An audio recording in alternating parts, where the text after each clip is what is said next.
पीछे रहा है हमेशा? हिंदू ऐसे लोगों की वजह से पीछे रहा है।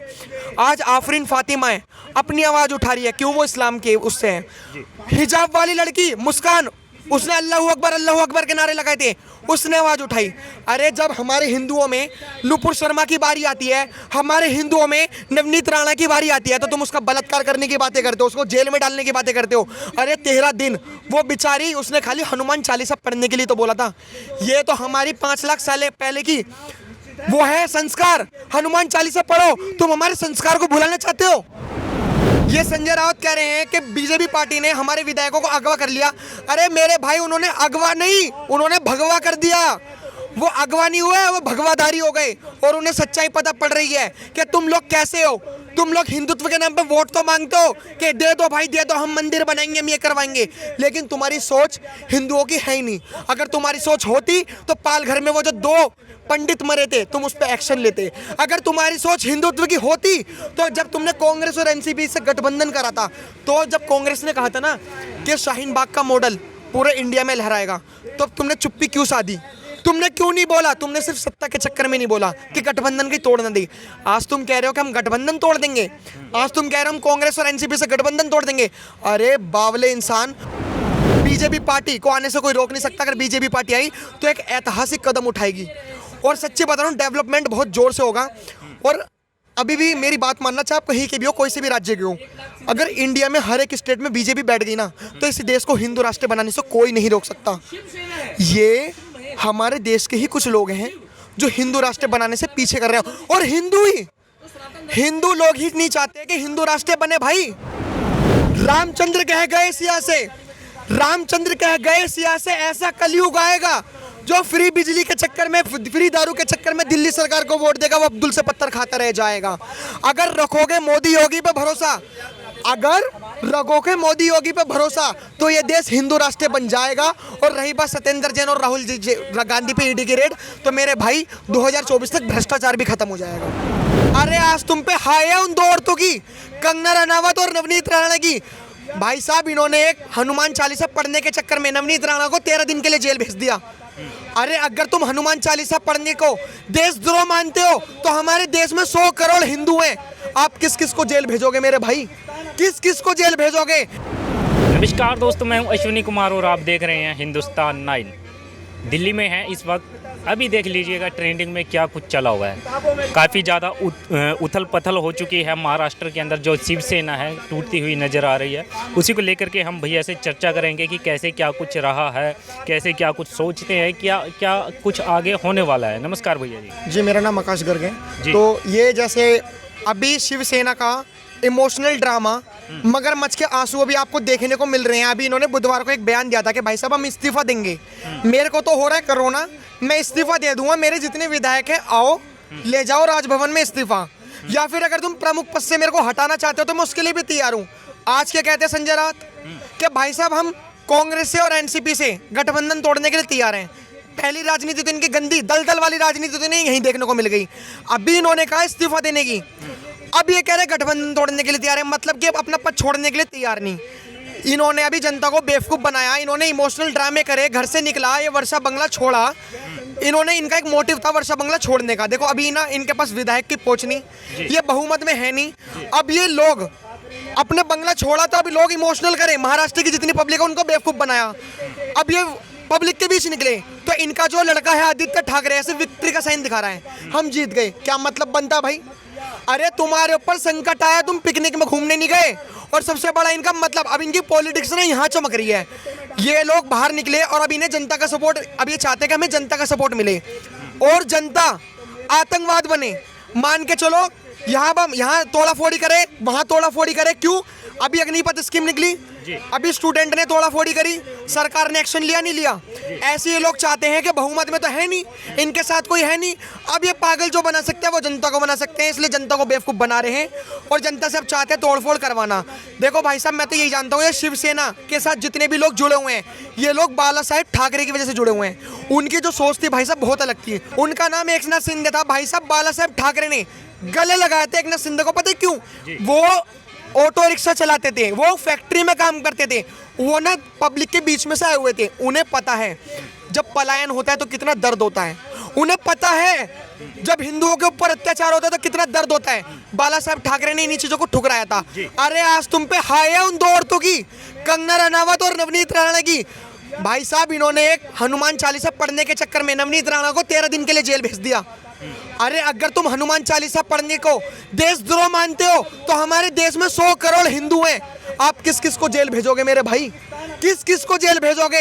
ये एक शिवसेना एक ऐसा संगठन है भाई साहब, एक ऐसा ग्रुप है कि नाम तो शिवसेना है। अभी आप मान के चलो ईमानदार हो और आप मुझसे कहो कि आकाश भाई तुम्हें झूठ बोलना बल्कि पैसे ले लो, तो मैं थोड़ा कंफ्यूज होऊंगा। ऐसी शिवसेना है, नाम से तो दिखता है कि हाँ शिव की सेना, राम की सेना होगी, हिंदू की सेना, लेकिन इनके पास कोई हिंदुत्वधारी सोच ही नहीं है। ये है, ये चल रहा है। और ये उन दो औरतों की बद्दुआ है भाई साहब। विधायकों के दिल से पूछो, अभी तो कुछ जनता ये इमोशनल ड्रामे दिखा के ना ऐसा कर रहे हैं पब्लिक को कि पब्लिक सोच रही है यार एकनाथ शिंदे ने बहुत गलत करा, ये तो यार दोगला निकला।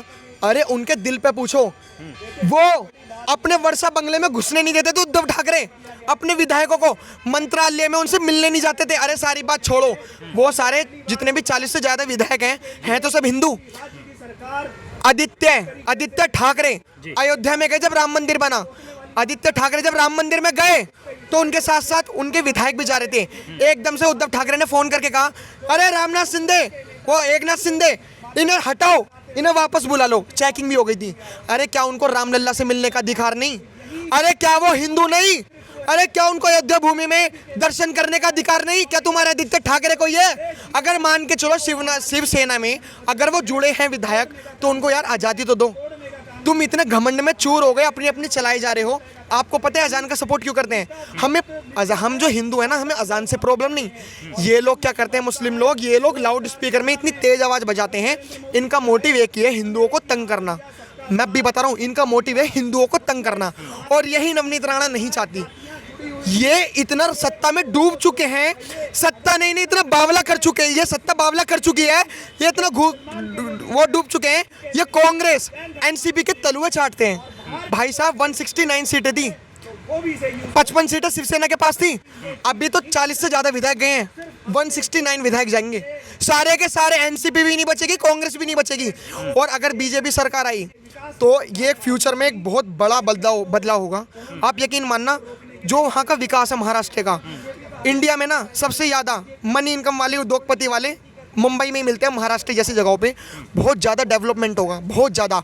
और धर्म मैं कह रहा हूँ महाराष्ट्र में पूरा भगवा फैलाया जाएगा। और जो ये संजय रावत कह रहे हैं कि बीजेपी पार्टी ने किडनैप कर लिया, ये संजय रावत कह रहे हैं कि बीजेपी पार्टी ने हमारे विधायकों को अगवा कर लिया। अरे मेरे भाई, उन्होंने अगवा नहीं, उन्होंने भगवा कर दिया। वो अगवा नहीं हुए, वो भगवाधारी हो गए। और उन्हें सच्चाई पता पड़ रही है कि तुम लोग कैसे हो। तुम लोग हिंदुत्व के नाम पे वोट तो मांगते हो कि दे दो भाई दे दो, हम मंदिर बनाएंगे, हम ये करवाएंगे, लेकिन तुम्हारी सोच हिंदुओं की है ही नहीं। अगर तुम्हारी सोच होती तो पालघर में वो जो 2 पंडित मरे थे, तुम उस पर एक्शन लेते। अगर तुम्हारी सोच हिंदुत्व की होती तो जब तुमने कांग्रेस और एनसीपी से गठबंधन करा था, तो जब कांग्रेस ने कहा था ना कि शाहीन बाग का मॉडल पूरे इंडिया में लहराएगा, तो तुमने चुप्पी क्यों साधी? तुमने क्यों नहीं बोला? तुमने सिर्फ सत्ता के चक्कर में नहीं बोला कि गठबंधन की तोड़ न दी। आज तुम कह रहे हो कि हम गठबंधन तोड़ देंगे, आज तुम कह रहे हो हम कांग्रेस और एनसीपी से गठबंधन तोड़ देंगे। अरे बावले इंसान, तुम लोग, उद्धव ठाकरे को कह रहा हूँ स्पेशल, तुम लोग एनसीपी से गठबंधन करने के लिए तैयार हो, कांग्रेस से करने के लिए तैयार हो, बीजेपी से क्या तुम्हारी मां मर रही है क्या? भाई बीजेपी से तुम क्यों नहीं कर रहे? क्योंकि तुम्हें पता है अगर बीजेपी आई तो इतना कैड़ा हिंदुत्व फैलाएगी, इतना कैड़ा कि इसकी सत्ता, इसकी कुर्सी ऐसे डगमगाएगी ऐसे। और यकीन मानना, इतनी शरीफ यार, ये पॉलिटिक्स वाले होते कैसे हैं? हमारे इमोशन के साथ खेलते हैं, अपनी शरीफों वाली शक्ल बनाते हैं और दिखाते हैं हम कितने बेचारे हैं। आज तुम्हारा पहिया, आज वक्त का पहिया घूम रहा है, आज तुम्हारी सच्चाई सबके सामने आ रही है, और अभी तो तुम्हारी कुर्सी जा रही है, अभी तो तुम जेल में भी जाओगे। तो तुमने नवनीत राणा के साथ करा है, तुम भी तो थोड़ा सोचो कि हनुमान चालीसा। एक बात बताइए, आपको पता है हिंदू क्यों पीछे रहा है हमेशा? हिंदू ऐसे लोगों की वजह से पीछे रहा है। आज आफरीन फातिमा है, अपनी आवाज़ उठा रही है, क्यों? वो इस्लाम के उससे है। हिजाब वाली लड़की मुस्कान, उसने अल्लाह अकबर के नारे लगाए थे, उसने आवाज उठाई। अरे जब हमारे हिंदुओं में नुपुर शर्मा की बारी आती है, हमारे हिंदुओं में नवनीत राणा की बारी आती है, तो तुम उसका बलात्कार करने की बातें करते हो, उसको जेल में डालने की बातें करते हो। अरे 13 दिन वो बेचारी, उसने खाली हनुमान चालीसा पढ़ने के लिए तो बोला था। ये तो हमारी 5 लाख साल पहले की वो है संस्कार, हनुमान चालीसा पढ़ो। तुम हमारे संस्कार को भुलाना चाहते हो, तुम हमारे पूर्वजों को बेवकूफ करार करना चाहते हो। अरे उसने बस खाली हनुमान चालीसा पढ़ने के लिए तो कहा। वो देशद्रोह का मुकदमा, वो पाकिस्तान जो बम फोड़ते हैं, वो जो अजान बजा बजा के, भाई साहब बीजेपी का एक विधायक था, बीजेपी के विधायक की एक लड़की, उसके बोर्ड की परीक्षा थी, अजान इतनी जोर से बज रही थी ना, बहुत जोर से, वो पढ़ नहीं पा रही थी, तो उसने मना करा, मस्जिद के पास जाके गई कि प्लीज मेरी बच्ची के बोर्ड के पेपर हैं, आप अजान बंद कर लो। उसने कहा हम अजान क्यों बंद करें, तो उसने हनुमान चालीसा बजाई और उद्धव ठाकरे ने उसे जेल भी भेज दिया। क्यों भाई, हम हिंदू क्या पागल हैं क्या? यही सेकुलरिज्म देश है? तुम मंदिरों को गाली देते हो, मस्जिदों को, वो शिवलिंग को, मस्जिद तो बहुत दूर की बात है, तुम गाली क्या, तुम तो उसके आगे इर्द गिर्द घूमते हो, उनके तलवे चाटते हो, कांग्रेस पार्टियों के तल्ले चाटते हो। बाबा ठाकरे आए थे राम का नाम लेके और उद्धव ठाकरे आए हैं अल्लाह का नाम लेके। भाई साहब इतना भेदभाव हो रहा है। अरे कांग्रेस, एनसीपी और ये मुख्यमंत्री बात बनने की बात कर रहे हैं। पहले मैं आपके दर्शकों को एक सच्चाई बताता हूँ, ये अभी पॉलिटिक्स खेल रहे हैं, ये कह रहे हैं कि हम शिवसेना में एक नाथ शिंदे को पॉलिटिक्स में ले लेंगे और मुख्यमंत्री बनाएंगे। अरे मेरे भाई, डिप्टी चीफ मिनिस्टर एनसीपी का बंदा है अजीत पवार, वो अपना पद क्यों छोड़ेगा? वो तुम्हारा बेवकूफ़ बना रहे हैं, अभी तुम्हारी पब्लिक के बीच में आएंगे, तुम्हारे साथ इमोशनल अत्याचार करेंगे। पॉलिटिक्स में यही होता है। और मैं अब भी कह रहा हूँ, अगर बीजेपी में एक नाथ शिंदे आ गए और अगर बीजेपी पार्टी की सरकार बन गई, और वैसे भी बननी है, इनका काला चिट्टा खुल चुका है। सुनिए भैया, ममता बनर्जी तो पहले ही कह रही हैं कि भैया बीजेपी ने रचा है सारा का सारा खेल, आप कह रहे हैं कि बीजेपी आने वाली है। भाई साहब सबसे बड़ी बात यही तो है, बीजेपी को कोई गिराना नहीं, मतलब बीजेपी को कोई गिरा नहीं पा रहा, तो ममता बनर्जी भी बोलेगी, बांग्लादेश के और पाकिस्तान के भी लोग बोलेंगे। अभी तो बहुत लोग, ये देखो हमारा देश कैसा देश है कि कुत्तों को भोंकने की भी आज़ादी है यहाँ पे। हमारा एक महाराष्ट्र में बात हुई तो पाकिस्तान के और बांग्लादेश, अभी तो बांग्लादेश के बोले भी देश जगह जगह के बोलेंगे। तो ये सब कांग्रेस का करा धरा है, ये सब मिली भगत है। इन्हें पता है उद्धव ठाकरे को कि इनके पास सपोर्ट नहीं है, इनके पास विधायक का सपोर्ट नहीं है। ये लोग, तुम्हें पता है ये लोग अभी इमोशनल अत्याचार क्यों कर रहे हैं? विधायक बहुत खेले खिलाए इंसान होते हैं भाई, विधायक पॉलिटिक्स में घुसे हुए होते हैं। विधायकों को पता है कि मगरमच्छ के आंसू पॉलिटिक्स में चलते रहते हैं। इसीलिए अब ये फेसबुक पे इन्होंने वीडियो डाली बुधवार को कि मैं इस्तीफा दे दूंगा, मैं प्रमुख पद से हट जाऊंगा। क्यों? जनता आए इनके पास और वो कहे यार गलत करा ये बंदा। अरे अगर तुमने तरस खा दिया तो फिर से 5 साल पीछे चले जाओगे। अब ये राजनीति है, रणनीति है, रणनीति आप समझ नहीं पा रहे हो। और बीजेपी पार्टी को आने से कोई रोक नहीं सकता। अगर बीजेपी पार्टी आई तो एक ऐतिहासिक कदम उठाएगी और सच्ची बता रहा हूँ डेवलपमेंट बहुत जोर से होगा। और अभी भी मेरी बात मानना, चाहे आप कहीं के भी हो, कोई से भी राज्य के हो, अगर इंडिया में हर एक स्टेट में बीजेपी बैठ गई ना, तो इस देश को हिंदू राष्ट्र बनाने से कोई नहीं रोक सकता। ये हमारे देश के ही कुछ लोग हैं जो हिंदू राष्ट्र बनाने से पीछे कर रहे हैं। और हिंदू लोग ही नहीं चाहते कि हिंदू राष्ट्र बने भाई, बड़े भाई है हमारे जी। अच्छा, अभी ममता बनर्जी के एक और बयान था। ममता बनर्जी कह रही है कि देखिए भैया, गुवाहाटी में बैठे हैं सभी के सभी विधायक जा करके, पश्चिम बंगाल आते तो अच्छी खातिरदारी भी करते। इसके क्या कुछ कहना चाहेंगे? भाई वो ये दिखाना चाहते हैं कि अभी भी उनके अंदर शिवसेना वाली सोच है। देखो अभी शिवसेना वाले ना, जो मुख्यमंत्री था उद्धव ठाकरे, उसकी सोच हमेशा यही थी, मुसलमानों का साथ जो बांग्लादेश में होता है, मुसलमानों को राजा बनाना और हम हिंदुओं को बेचारा बनाना। ठीक है, तो ये जो ममता बनर्जी ने ऐसा बयान बोला, ये इसलिए बोला क्योंकि अब गुवाहाटी में जो असम में जाके बैठे हैं, असम के भाई मुख्यमंत्री ने कितना बढ़िया काम करा। मेरे को बस एक ही काम बढ़िया लगा, उसने कहा कि ये जनता का पैसा है, जनता का पैसा, हम जो टैक्स भरती है ना जनता, हम ये मदरसों में नहीं फूंक सकते और 600 मदरसे बंद करवाए। तो ममता बनर्जी को कहीं ना कहीं ये डर है कि वहाँ के जो महाराष्ट्र के जो मुसलमान हैं, जो हिंदुओं पे हावी होते हैं, अब अगर बीजेपी की सरकार आई तो वहाँ के मुसलमान भी गए, वहाँ के वो वाले मुसलमान जो पत्थरबाजी करते हैं, वहाँ के वो वाले मुसलमान जो हिंदुओं को परेशान करते हैं अजान बजा बजा के, और अब तो 2 गुनी नहीं भाई 4 गुनी आवाज़ बजा रहे हैं। और अगर बीजेपी की सरकार आई तो वो सारे स्पीकर हटेंगे, देखना। अच्छा देखिए, डिप्टी सीएम का भी बयान आया है, वो कह रहे हैं, अजीत पवार कह रहे हैं कि हम अंत तक उद्धव ठाकरे जी के साथ है, चाहे जो मर्जी हो जाए। वो इसलिए क्योंकि अजीत पवार अपनी सीट खोने से बहुत ज़्यादा डर रहे हैं, क्योंकि वो डिप्टी सीएम है। यही सबसे बड़ी रणनीति होती है राजनीति में, हर कोई अपनी पोस्ट खोने के चक्कर में डर में है। और ये लोग अभी पब्लिक को पता है क्या बेवकूफ़ बना रहे हैं कि एकनाथ शिंदे हमारा भाई जैसा है, अगर जैसे ही हम मिलेंगे उनकी आंखों में आंसू होंगे, हमारी आंखों में आंसू होंगे। अरे भाई, एकनाथ शिंदे को पता है कि तुम कैसे हो। एकनाथ शिंदे को तो बहुत पहले से पता था, ये तो सब बाबा साहेब ठाकरे की वजह से रुके हुए थे। तो ये कहने वाली बात है। और ये रही बात अजीत पवार की, अभी सरकार गिरेगी बहुत गंदी तरीके से, मुंह के बल गिरेगी सरकार। जो तुमने ये कंगना रनावत के साथ करा था ना, बुलडोजर चला के, ये महिलाओं का श्राप है। तुम महिलाओं को कुछ मानते नहीं हो ना, तुम आदमियों को ही मानते हो ना। तुमने महाराष्ट्र की महिलाओं को ऐसा तुमने यार पंडितों को नहीं छोड़ा, तुमने उन पर एक्शन नहीं लिया। क्या यही तुम्हारी सरकार है? तुम पता किस वजह से आते हो? तुम लोग कहते हो हम हिंदुत्व के साथ हैं, हम मंदिर बनाएंगे, हम इतनी रथ यात्रा निकालेंगे। अरे ऐसा भाई कुछ नहीं है, ये पागल बनाने वाली बात है, राजनीति की रोटियां सेकने वाली बात है। और सरकार बहुत गंदे मुंह बल गिरेगी। और कांग्रेस पार्टी भी पता क्यों नहीं बोल रही? कांग्रेस पार्टी इसलिए नहीं बोल रही, अभी उस पर है 44 सीटें मात्र। अभी महाराष्ट्र में 288 सीटें में 44 सीटें हैं।